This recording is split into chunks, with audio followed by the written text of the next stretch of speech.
warahmatullahi wabarakatuh. Waalaikumsalam warahmatullahi wabarakatuh. Alhamdulillahirabbil alamin, asyhadu an la ilaha illallah wahdahu la syarika lah, wa asyhadu anna Muhammadan abduhu wa rasuluh. Allahumma shalli ala Muhammad wa ala alihi wa sahbihi wa man walahu. Fa ya ibadallah usul wa iyyakum bittaqwallah wa ahsan taqwa wa syukri sadri wa yassir amri wa hal 'uqdatam min lisani yafqahu qawli. Baik, alhamdulillah alamin. Sehat semuanya nggih? Kita pengen review ya, tentang review itu berarti kita menyampaikan ini, kita perkuat lagi tentang teori nasib. Jadi kalau kita merasa bahwa kita sudah berjuang, sudah kerja keras, kok nasib belum berubah, ayo kita koreksi di sini. Kita mulai dari spirit ya, spirit. Kenapa kita spiritnya Al-Quran? Masya Allah ya, Al-Quran ini dahsyat ya, kalau kita terus saja memahami, membaca, memahami dan berikan untuk mengamalkannya. Saya kira ini sudah nggak asing ya ini. A'udzubillahi minasyaitonirrajim. A'udzubillahi minasyaitonirrajim. Lahu mu'aqibatun min baini yadayhi wa min khalfihi yahfazunahu min amrillah. Innallaha la yughayyiru ma biqaumin hatta yughayyiru ma bi anfusihim. Wa idza aradallahu biqaumin su'an fala maraddalahu wa ma lahum min dunihi min wal. Kata Nabi, barang siapa yang baca Al-Quran, satu huruf itu 10 hasanat ya, 10 hasanat. Alif lam mim itu alif 1 hasanat, satu huruf. Kemudian lam itu 1 huruf, mim 1 huruf. Jadi satu huruf itu 10 hasanat. Maka ini banyak banget. Ya, kenapa kita itu harus terus berikhtiar menjaga Al-Quran itu sebagai bacaan wajib harian ya. Jadi kalau ada yang bilang Al-Quran itu pedoman, tapi dia nggak pernah baca Al-Quran atau jarang gitu ya, kalau sempat saja gitu ya, itu berarti dia belum menjadikan Al-Quran sebagai pedoman gitu. Jadi jangan sampai kita kalah dengan HP, WA gitu ya. WA itu kan dengannya wawasan Al-Quran ya, WA. Harusnya ini itu ya, ini saya nyampaikan, ini itu kita yang mendalikan, bukan dia yang mendalikan. Jadi kalau kita nggak pegang HP itu ya biasa saja gitu ya. Kenapa? Karena kita yang mendalikan. Jadi lo HP ya, kita harus install ya. Lo HP jangan sampai lo mendalikan aku, tapi aku yang mendalikan kamu gitu ya. Baik, lahu mu'aqibatum min baini yadayhi wa min khalfihi. Bagi manusia ada malaikat-malaikat yang selalu mengikutinya bergiliran ya, di muka dan belakang. Min khalfihi wa yahfazunahu. Jadi di muka, di belakang. Min amrillah, mereka itu menjaganya atas perintah Allah SWT, bukan karena maunya sendiri, tapi karena perintah Allah SWT. Coba nih ya, kita lihat. Jadi ini pototnya nih, bagi tiap-tiap manusia ada beberapa malaikat yang tetap menjaganya secara bergiliran, dan ada pula beberapa malaikat yang mencatat amal-amalnya dan yang dikehendaki. Dalam ayat ini adalah malaikat yang menjaga secara bergiliran itu disebut malaikat hafazah. Baru dengar ya? Ini baru lihat nih. Namanya malaikat hafazah ya. Jadi kalau rokib, atid itu mencatat amal baik, amal buruk. Tapi hafazah ini adalah malaikat yang menjaga menjaga kita secara bergiliran gitu. Soalnya jadi kita ini banyak maksiat nih, tapi masih Allah jaga. Kita ini kadang banyak ingkar, kalau sholat masih belum, mau sholat masih belum segera gitu ya, masih mendarurat, tapi Allah masih kasih nikmat terus gitu ya. Kenapa? Karena saya kira diantaranya adalah ada malaikat-malaikat yang terus begitu ya. Jadi kita ini kadang baik, kadang buruk gitu ya. Nah ketika buruk itu Allah tidak langsung mengazab, tapi kemudian lewat malaikat ini kita selamatkan dari keburukan-keburukan yang lain. Insyaallah. Innallaha la yughayyiru ma biqaumin hatta yughayyiru ma bi anfusihim. Sungguh Allah tidak merubah keadaan suatu kaum sehingga mereka merubah keadaan yang ada pada diri mereka sendiri. Jadi kalau sekalian, jangan berharap orang lain mau merubah nasib kita. Saya kemarin ikuti YouTube ya, ada seorang anak dusunnya pelosok banget karena dia untuk sekolah SD itu sekian jam, SMP lebih lama lagi, bahkan untuk SMK itu berjam-jam, akhirnya lebih lama lagi. Nah, pokoknya akhirnya kemudian dia hari ini dia banyak membantu orang gitu ya. Jadi walaupun dia anak dusun, tapi dia punya mimpi, punya kemauan gitu ya. Jadi intinya apa? Kita sendiri yang akan merubah nasib kita. Gitu. Wa idza aradallahu biqaumin su'an fala maraddalah. Dan apabila Allah menghendaki keburukan terhadap suatu kaum, maka tidak ada yang dapat menolaknya. Malahum wa malahum min dunihi min wah. Dan sekali tidak ada pelindung bagi mereka selain Allah SWT. Nauzubillah, mudah-mudahan Allah tidak menghendaki kita menjadi kaum yang melakukan keburukan, tapi Allah menghendaki kita menjadi kaum yang melakukan kebaikan. Jadi teman-teman sekalian, ini kalau di sini ya saya nyampaikan nih saya. Ini makanya ini teori nasib nih, saya review lagi. Jadi sebelum ke sini saya ingat ini begini. Jadi kalau misalnya kita itu dapat sesuatu yang menyusahkan, jangan buru-buru kita itu mengklaim, ini Allah ini lagi menghinakan saya. Boleh jadi Allah lagi menegur kita, sehingga kemudian kita ingat, kita kembali. Ya kayak dulu saya pernah cerita, kita punya bisnis dulu yang kemudian ditipu orang, terus kemudian macam-macam lah ya, gitu ya. Jadi peristiwa yang membuat kita itu sengsara, keluarga kita sengsara, orang tua kita sengsara, ikut sedih karena tahu masalahnya kita, gitu loh. Tapi masya Allah ya waktu itu kita disadarkan tentang, lu itu pakai bank, pakai riba, begitu ya. Soalnya ya, jadi tidak semua hal yang buruk itu jelek. Boleh jadi sesuatu yang kita tidak suka itu baik bagi kita, baik bagi nasib kita, begitu ya. Oke ya, jadi teman-teman sekalian, kita ingin review, kalau kita ini lagi ada masalah, lalu kita kemudian dekat dengan Allah, berarti Allah lagi menghendaki kita kebaikan. Jadi masalah yang kita hadapi membuat kita itu sadar. Jadi jangan berprasangka buruk. Ya Allah susah banget ya. Itu. Jadi kita harus koreksi ketika kita ada musibah itu. Ini saya salah apa? Gitu ya. Ini saya ada dosa apa? Oke, baik. Teori nasib menyampaikan bahwa apa yang kita dengar, apa yang kita baca itu mengaruhi pikiran. Nah, ini menyenangkan ini lagi mendengarkan install gitu ya. Makanya saya sedih sebenarnya anak saya itu waktu sudah pegang HP yang dilihat. Kalau pengajian sih wah itu keren banget. Yang dilihat game gitu ya atau video YouTube gitu ya. Ini pagi-pagi sudah diinstal begitu. Ya, ini PR ya, PR baik kami. Apa yang ada dalam pikiran? Apa yang jadi kata-kata? Ya, ini jadi kata-kata kita adalah yang kita pikirkan. Jadi kalau ada orang ngeluh, itu karena referensinya itu kurang tepat. Itu loh ya. Referensinya adalah sesuatu yang membuat dia mengeluh, begitu. Karena idenya adalah mengeluh. Pikirannya, oh, aku kurang nih, gitu ya. Apa yang jadi tindakannya?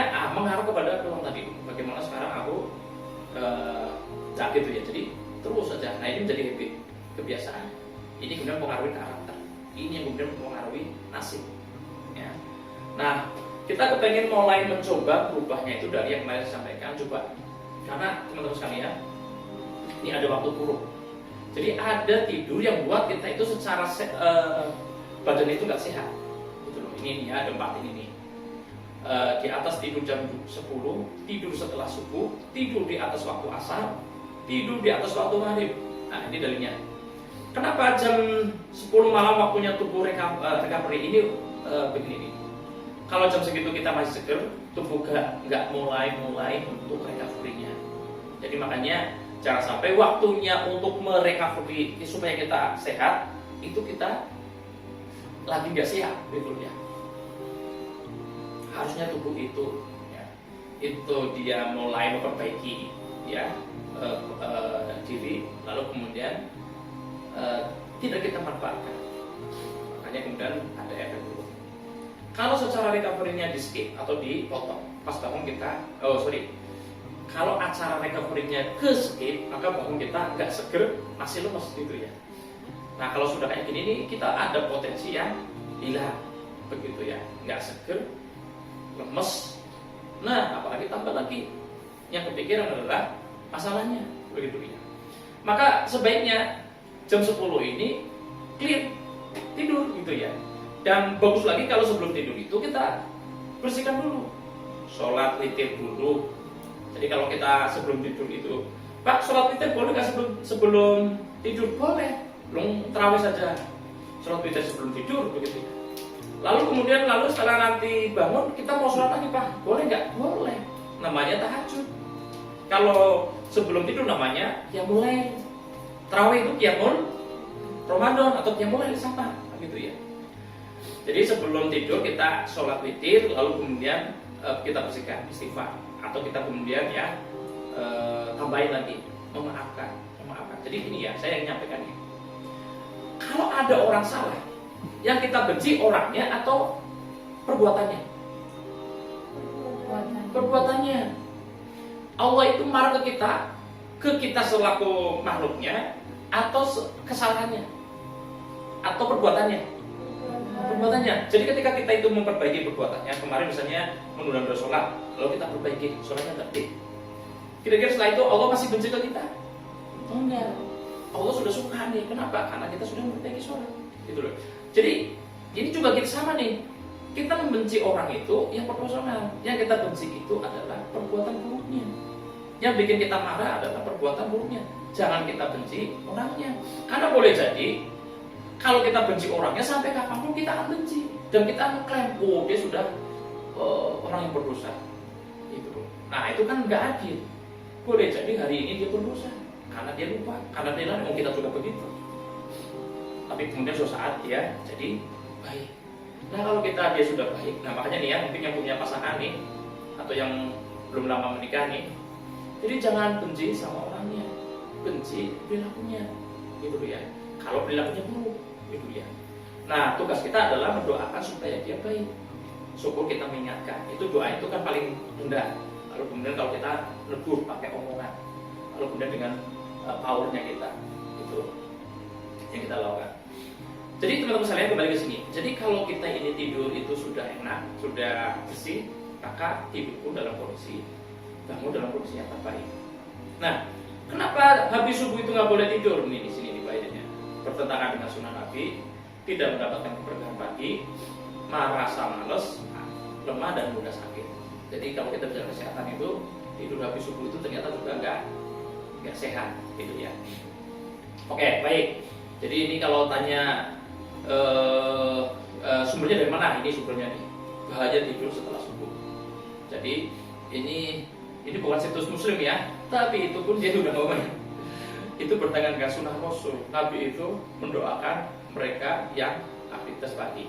Mari kita sampaikan. Kemudian bahaya tidur setelah asar. Nih almarhum Al-Maghfurullah Kiai Haji Abdullah Maksum Jauhari, atau yang biasa kita kenal Gus Maksum, pernah berkata, tidur setelah asar selama 40 hari bisa membuatmu gila. Barang siapa tidur setelah waktu asar lalu hilang akalnya, maka jangan pernah salahkan kecuali dirinya sendiri. Nah, jadi teman-teman sekalian, tahan ya, kalau ngantuk habis asar, capek Pak, tahan gitu ya. Tahan. Ya sekali-kali orang apa ya, tapi jangan menjadi kebiasaan. Suka terus besoknya kayak gitu. Enggak. Kalau langsung dia mengklaim. Makanya ini kan dalam rangka menginstal nih, mau menjadi pikun, mau menjadi gila gitu ya. Jangan sampai menjadi habit. Jadi gini sebenarnya ya, ini teori tentang kebiasaan. Sekali itu biasanya kita masih sadar, ya, termasuk misalnya bangun kesiangan, kita masih sadar, oh ini nggak benar gitu ya. 2 kali, 3 kali, 4 kali, ya sama nih, kebiasaan baik juga begitu. Ini kalau kita ini melakukan kebiasaan baik, itu biasanya masih berat, ya. Tapi teori iklannya itu 19 hari atau 21 hari. Kalau yang lebih bagus lagi itu 40 hari. Jadi kalau 40 hari berturut-turut, ya ini maka bisa. Ya ini bukan bisa saja bisa gila beneran ya, ini mungkin maksudnya. tapi maksudnya dia itu sudah pikirannya nyeleneh gitu ya. Bisa saja kan ada orang yang pikirannya dia sehat badannya, tapi pikirannya nyeleneh itu sesat begitu ya. Jadi dinasihatin pakai Al-Quran dan sebagainya masih belum, barangkali begitu. Baik, tidur setelah maghrib atau sebelum isya. Ini diriwayatkan dari Abu Barzah radhiyallahu anhu bahwasanya Rasulullah SAW membenci tidur sebelum isya dan mengobrol setelahnya. Jadi ada aktivitas yang dibenci oleh Nabi, yaitu apa? Tidur sebelum isya dan mengobrol setelahnya. Berarti setelah isya itu sebenarnya nggak boleh ngobrol gitu ya. Nah, kenapa? Ini ngobrol yang biasanya kemudian sampai berjam-jam. Ya makanya kembali ke tadi, kalau mau jam 10 sudah tidur ya sebelumnya, sebelumnya sudah tidur. Jadi misalnya kita kalau ngobrol itu ya sudah jam 9 waktunya selesai, sudah istirahat, HP sudah lepas gitu ya, supaya ada proses itu tadi ya, sebelum tidur, lalu kemudian ada membersihkan pikiran gitu ya, supaya jam 10 itu benar-benar sudah tidur gitu ya. Nah, tidur setelah jam 10 itu yang tadi, kenapa tidur setelah jam 10 malam itu gak bagus? Karena waktunya recovery gitu. Waktunya recovery. Dan kemarin saya juga sampaikan bahwa karena itu harusnya kita kepengen bangun malam. Jadi kalau udah tidur di atas jam 10, ya kira-kira bayangin aja lah, jam 10 mulai tidur atau jam 11 mulai tidur, berarti jam 12 ya, 12, 1, 2, 3, 4. Jadi kalau jam 4 bangun itu masih ngantuk gitu loh. Tapi kalau sudah dari jam 9 ya, 10, 11, 12, 1, 2, 3, 4, 7 jam kan sudah kenyang harusnya kan gitu ya. Kalau tidur jam 8 lebih kayak gini, 9, 10, 11, 12, 1, 2, 3, 4. Jadi harusnya 8 jam ini sudah cukup banget gitu loh ya. Nah tetapi biasanya itu natural. Insya Allah jam 3 kita sudah bisa bangun, jam 4 sudah bisa bangun, jam 2 bahkan mungkin kita juga bisa bangun kalau kita tidur jam 8 gitu ya. Jadi nggak mungkin lah kita itu tidurnya jam 2 malam ya misalnya ya, betul, lalu kemudian jam 4 itu sudah seger gitu. Itu kecuali kita punya impian yang sangat besar atau lobby dikejar sesuatu yang genting, nah, mungkin. Tetapi itu pun badan pasti ada yang tidak ideal. Nah, jadi teman-teman, ini sebenarnya pola ini kenapa jam 10 itu supaya kita bisa bangun malam. Sebelum subuh kita sudah bangun gitu ya. Jadi kita ingat ada ayat yang menyampaikan wa minal laili fatahajjat bihi nafilatan lak gitu ya.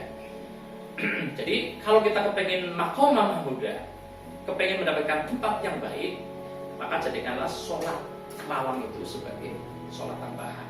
Kapan sholat malam itu? Sebelum subuh itu. Oke ya, jadi teman-teman sekalian, maka ini harusnya sudah menjadi habit kita ini. Dicoba ya. Hindari namanya tidur setelah subuh. Hindari yang namanya tidur di atas waktu asar. Hindari yang namanya tidur di atas waktu maghrib sebelum isya. Hindari yang namanya tidur di atas jam 10 gitu ya. Apa bisa Pak? Ya ini namanya kan kembali ke sini. Kalau mau mencoba menjadi habit, nah mulailah dari tindakan, gitu ya. Jadi tindakan yang berulang-ulang namanya menjadi kebiasaan. Nah kalau sudah menjadi kebiasaan maka dia jadi karakter. Ingat ya, yang mengubah nasib kita itu bukan ide yang brilian kalau belum dieksekusi, gitu loh. Jadi kemarin saya ngikutin juga di YouTube ya tentang ternyata orang sukses itu ada polanya hidupnya. Kita iya ya. Jadi selama ini kita punya ide yang besar, punya mimpi yang besar, tapi kalau pola hidupnya masih biasa, masih ajek, itu namanya baru mimpi. Gitu ya. Kata Albert Einstein bilang, hanya orang gila kepengen nasibnya berubah, tapi kemudian caranya masih sama. Jadi kalau kepengen nasibnya berubah berarti caranya harus dirubah. Nah, yang paling ingin saya garis bawahi di sini adalah rubah habitnya, gitu. Makanya bolak-balik saya nyampaikan bahwa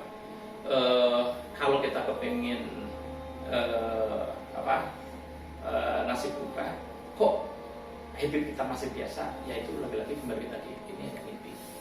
Baik ya teman-teman sekalian, ini kita ingin garis bawahi mulai dari tidur, mulai dari aktivitas sebelum tidur, mulai dari kita mengendalikan apa yang ada di kita, terutama bab HP ini.